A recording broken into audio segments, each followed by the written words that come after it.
What's up, guys? Welcome back to Newswave. Yesterday was Tuesday, which apparently means Sony was going to show us the PlayStation 5 Controller randomly. Well, they dropped it right before Inside Xbox. So, hey, smart move by Sony to kind of rain on Microsoft's parade with that presentation that wasn't even that good anyway, but we did have a look now at the new PlayStation 5 controller. Not the DualShock 5, though, the DualSense controller. A lot of stuff to go over here too, by the way. We're going to be covering all of that. And then we also have to take a look at what a lot of people considered the best RPG last year, not only heading to the PS4 and the Xbox One as previously announced, but they randomly just kind of said in an interview that's also heading to the Switch pretty soon. As always, guys, if you enjoy these videos, make sure that like button helps out a ton. And if you're brand new here, hit that red subscribe button down below. And we're going to start today with PlayStation Now because it is getting some new additions for April, and one of them's pretty big. It's Spider-Man, and that's great to see it hit PlayStation Now, and that of course means you can stream it to your PC if you would like, so you can play it, I guess, in a pinch. It's certainly not the ideal way to play it, but if you have a PlayStation 4 and you have a subscription to PlayStation Now, because they have done like year-long subscriptions that maybe you bought a few months ago, you can download Spider-Man to your platform. So you don't have to stream it if you're on the PlayStation 4. And they did add a few other games. Just Cause 4 is on there. And then we also have the Golf Club 2019. They put up a whole video, and they also have a nice little slide there of the different games. I would check out Spider-Man if you missed it, but I feel like most people who have a PlayStation 4, and with how well Spider-Man sold, you've probably played it, but just in case you missed out on it, or who knows, maybe traded in and didn't finish it, you can check it out. I would. It's a very good game. Also, while there weren't a lot of big announcements yesterday during Inside Xbox, we did at least get an idea when we could try out Grounded, which is Obsidian's like kind of little project that they're doing. This, I don't even know what you call it. A lot of us don't even really know what it is right now. I mean, they've shown it off, but a lot of people looked at that and said, that's what Obsidian's doing? But then we found out that they're also working on a big budget RPG, it seems, which is good to see. So we'll at least get to try Grounded out as it enters Game Pass as like a game preview July 28th, which is good news for Game Pass owners or subscribers because they don't have to buy Grounded. I mean, we were kind of expecting it because it is Microsoft's game and they just put everything into Game Pass at this point. Great for us, any consumers who do have Game Pass. So we'll at least get to try out Grounded. I assume they are going to be looking for feedback from everyone and see what they need to change or alter. I just haven't been that interested in Grounded. I'm more interested in the other game that Obsidian is working on, but I guess if it's going to be there in Game Pass, it's kind of like Bleeding Edge. It's like, I guess I'll just try it. Also, we had a pretty big developing story over the last 2 days, and that could end up leading to some big-time delays for different games. The CERO ratings board is actually closing down for about a month. May 6th, they will reopen and start any of the ratings that have been, I guess, piled up or in queue over the last month. So if there is a game that has not been rated yet in Japan, it technically can't release. They have to go through the CERO ratings process, and they will be shut down pretty much for all of April, which is certainly going to delay some games behind the scenes. We may not hear about them because generally they want to put them through the ratings process and then they announce them. That's why we end up seeing these games kind of leak out through rating systems that just pop up on like the Korean ratings boards or ESRB. They just want to make sure everything looks good ahead of time before then. But if any game has already been rated and is slated for release at this point, think like Xenoblade just as an example, it's fine. It's just anything that is in queue right now is just going to have to wait, and that could give some developers some headaches here as they kind of have to just sit there and just wait at this point. But I guess look towards the beginning of May for their operations to resume and some of these ratings can get back on track. And guys, with some of the quick news out of the way, let's get into the bigger stuff. Let's start with this PlayStation 5 DualSense controller right away. This just dropped on Twitter, and then they put it up on their PlayStation blog, and it just blew up online. Naturally, anything PlayStation 5 related that comes from Sony and not just random parts of the internet, explodes online, trends. It's a big event when this happens, and this is just the controller. Imagine when the system, or even, a game gets shown that's not Godfall from Sony. Like, if Sony Santa Monica shows up, it's like, oh yeah, here's the next God of War. it'll explode online, just as an example. But let's take a look at this DualSense controller. They gave us a couple of images, which you'll see here as we go over it. And the first thing you'll notice immediately is that it is a two-tone color design. Okay, so this is different for Sony because we assume that this is the default controller, by the way. It's gonna come in the box. I thought they would have just gone like all one color, like all black, something like they've done since the PS2. Of course, with the PlayStation 1, it was like the kind of like the gray, kind of off-white design for it. Nope, this is white on the top and then kind of black there. The touchpad is also white, but then the top buttons are black. So looking around the top, L1 and R1 appear to be wider, which is fine. I've never really had an issue pressing them. And then apparently the triggers are easier to grip, also good. But the big thing about the top is that it's USB-C enabled, which is great. Get rid of that micro USB port. Nobody wants that thing. And then there's no light bar up there. Nope, they've actually repositioned the light bar effect underneath the touchpad on the front. And this is great news because it looks like it'll be more battery efficient, I guess we'll say. That was kind of named in the blog post that they have taken battery life into consideration. Great news. Hopefully it's closer to the 30 to 40 hour battery life that the Switch Pro controller has, but to be honest, anything over 20 hours is probably fine. Most people don't sit down and play a game for 20 hours plus, and you'll probably just plug it in to charge it or just set it in some kind of charging station. Like I have one for all the different controllers I have, so when I'm done, I just drop it on there. But when the PS4 first came out, a lot of people were noticing that it died in like 4 or 5 hours. Iterations of the controller after that got better, closer to 10 hours in some instances, but I like to hear that they did take that into consideration with the battery life. Now, if we swing around to the front, it looks like they're sticking with their symmetrical sticks on the front there at the bottom. I like asymmetrical, like with the Xbox controller, but hey, that's just what Sony's always done here. And you'll also notice that the design, kind of the ergonomics, do kind of mirror, or at least are closer to what Microsoft has done with their Xbox One controller. But then if you look at the middle, we do have the PlayStation button there. We have a little speaker grill, but then at the bottom, we have a microphone. And if you've been, of course, following Newswave here for a bit, we have talked about patents and different things that have named the idea of a microphone for a possible assistant, an AI assistant that we built into the system. I think that is happening, so keep that in mind. They did kind of mention the microphone in like an off comment, and they were like, oh yeah, you can use that if you don't want to plug in a headset, but I mean, you kind of want to plug in a headset, right, to talk to people. So the fact that they said that that could be a function and then immediately threw it away and said, oh, you want to use a headset though for talking in long sessions, I said, well, that's not what they would have the microphone there for necessarily. I do think it's for some sort of assistant. They have the little mute button down there as well. As for the other buttons on the front, the D-pad looks similar to what's like on a PSP or a Vita. It reminds me more of the handheld line rather than their just PlayStation controllers.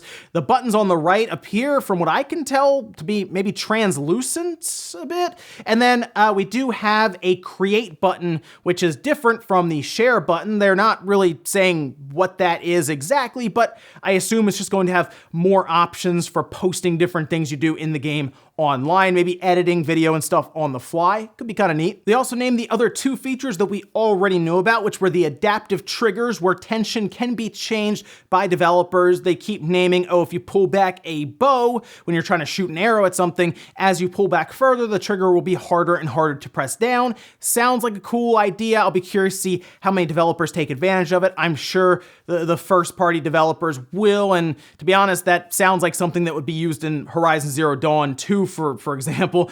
And of course, they did talk about the haptic feedback, or the HD rumble that we've seen with the Switch Pro controller or the Joy-Cons. This is good because this means that developers will start to work towards actually taking advantage of this rumble technology as the default, which means we'll probably see some really, really cool ideas come out of it. You know, I'm also looking at this controller and I'm trying to figure out what the PlayStation VR 2 is now going to look like, because the camera did use the light bar on the top of the controller to track it. So now I'm interested to see how far Sony will push that side of the technology with the PlayStation 5, as surely they're going to push more and more towards VR with the PSVR 2 that has been rumored. So that'll be exciting to see as well, since the controller seems to be maybe taking more out of the equation here. I think overall, I like the look of this controller. I do. It is closer to like the Xbox controller, and I think that's a pretty good feeling controller in the hands. They did also say this will be lighter, which, yeah, it should be, considering it's not going to have those old archaic rumble motors anymore. It'll have much smaller and lighter kind of haptic feedback motors in there, which is, again, good to hear. But the two-tone design is throwing me off pretty bad. Is this what the PlayStation 5 is going to look like design-wise as well, or are they moving more and more of their accessories in this direction? Because the PlayStation VR headset, as an example, already has this kind of white and black look to it. But hey, maybe the system comes out and it also has like a white and black kind of two-tone look with like a blue accent for the light that changes, of course, like the PS4 light does. This is going to be interesting. This console reveal now just got way more interesting in some of the extra features that are built in. The other question I have is, how expensive is this controller going to be? Because it does sound like there's a lot of technology in there, but I also don't look at least at face value, and say, oh, this looks crazy expensive, as I kind of was before. So maybe this is like a $70 controller, $75 controller, and I'll be curious to see how that sits with everyone. Oh, and if you get a chance, take a look at some of the mock-ups people are doing online for this, because the other thing I noticed is this two-tone design, right, with white and black. They could do all kinds of cool special editions, and like, would they change I guess they would change the top, so instead of white it would be like purple and black, or would the bottom be changed? It would be very interesting to see all that. But the big mock-up that everyone was looking at and said, well, that's what a lot of us want, was just the all black. It was just all black design for that PS5 controller, and I have a feeling Sony will offer that eventually, but like, this might be the default controller, and I am really interested to see how people feel about a two-tone but white controller where you generally grip.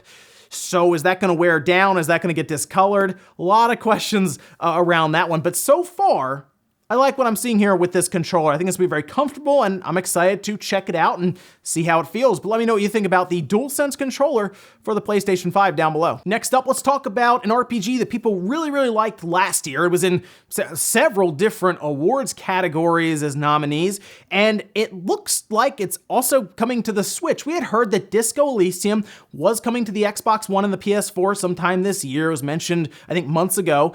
And now it looks like it's also heading to the Switch, which is good news because it is an indie game, and indie games tend to do pretty well on the Switch overall, right? I mean, they even do like their indie presentation, and you know, I think Disco Elysium would do really, really well in a direct just to kind of show it off. It's a game last year that people absolutely loved. If you go on Steam, it has like really, really high reviews overall, user and critical acclaim.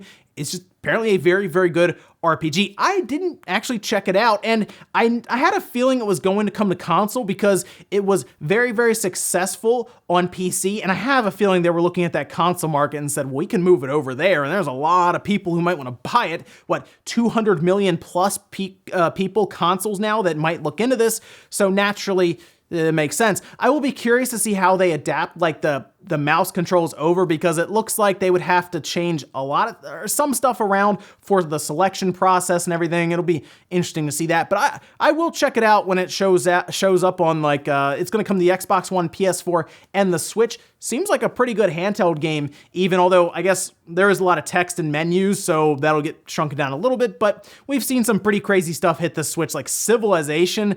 There's a lot of menus there too. But essentially what happened were the developers from Disco Elysium, who had won a bunch of BAFTA awards, sat down with the BBC and said, hey, this interview is taking up time where I could be porting or moving over art assets or other things to the Switch version of Disco Elysium that is coming out sooner than you'd think. So it seems like, yes, 2020 for Disco Elysium, and I have a feeling that would probably fit in, like I said, pretty well in maybe the E3 time Nintendo Direct. What if it was a random like stealth drop on the Switch? That would get some people pretty hyped. So I guess look out for Disco Elysium. It seems like it's worth checking out. I certainly will whenever hit the consoles coming up. And in our last bit of news, let's quickly talk about Microsoft and their plans for the next year and a half or so due to the virus that is currently spreading. And we know a lot of live events are being canceled and they're just not happening. We've seen E3, right? Just nope, no E3, GDC, none of that. That's all being rescheduled, specifically GDC for later in the year. Gamescom, appears to still be happening. We'll see about that one, but it appears that Microsoft were letting people know internally that all of their events going forward were going to be digital until July 2021. Well, Eurogamer managed to catch up with Microsoft, and this is what they had to say. For the remainder of 2020, we are embracing the opportunity to experiment with new platforms to provide our partners, customers, and developers the highest quality digital first experiences. And then they go on to say that it will be a case-by-case basis if they want to do a live event. So Gamescom, that could still be live, but anything internal they want to do, like EXO, as an example, that's their event, they could just do it digitally. Inside Xbox, that could be digital. Like, they don't have a crowd, for example, show up. They have a very controlled environment. You know, however many people they need show up, they shoot it, they edit it, similar to a direct or a state of play, and they put it out there. And you know what?